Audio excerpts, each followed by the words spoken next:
Media and digital consultant Zorluhan Zorlu, who joins us now. Good to have you here on the program with us.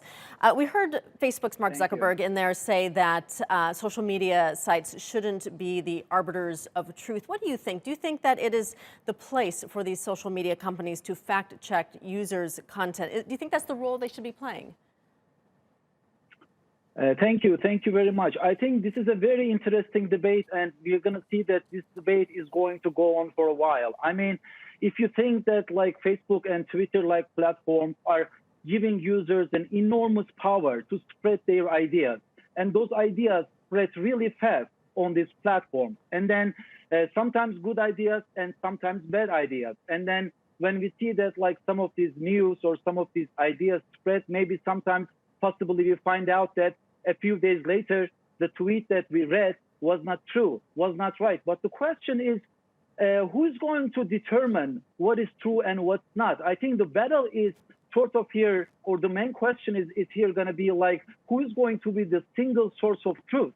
Because if you think that like Twitter and Facebook has this enormous freedom of reach on their platforms, and if you think that in the United States, the freedom of speech is a very important thing, as a matter of it's in the Constitution, I think this debate is going to be more about being the single source of truth. Well, Zuckerberg believes that the social media companies shouldn't be. As a matter of fact, he established independent fact checkers to kind of like only monitor a portion of the posts that are on Facebook. However, Twitter is getting a different approach. Twitter believes that they can monitor every tweet and they can kind of like inform their users if they need more information about a certain idea. And doing this, Twitter is actually chose not to be transparent in terms of how they are going to monitor this, because the question is who are reading all these tweets, who are making these decisions, and who are putting those labels on those tweets. Are these the Twitter algorithms, or are these main people, like real people reading this tweet? I think it's hard to say. It's hard to say because, you know, this is not only a debate about being the single source of truth, but also there is digital literacy involved in this.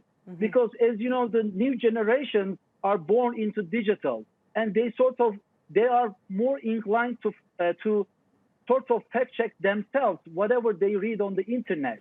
If I could just interrupt you really quickly, I want to ask specifically about the U.S. president's tweets, which Twitter recently put fact-check markers next to two of his tweets, and they flagged one of his tweets in which he talked about the riots that are happening in Minneapolis, calling the rioters thugs, and Twitter flagged it for inciting violence. Do you think that politicians should be exempt?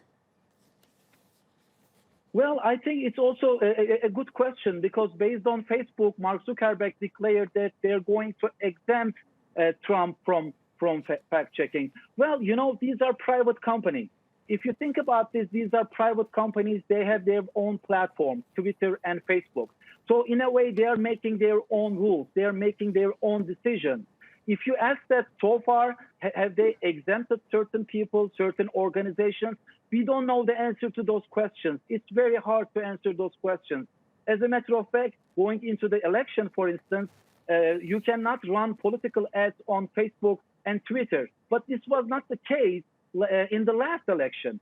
So these companies also are changing their rules based on the feedback they collect from their users, and based on maybe their board of rooms are making these decisions. But should they be making these decisions if they are private companies?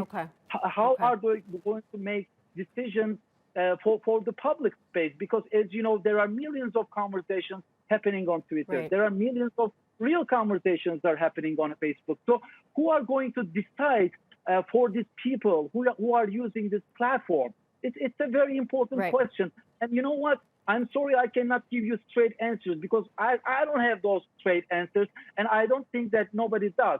This is just a thing that we can find out maybe with a continuous debate between the lines, and try to understand the depth of this conversation and topic.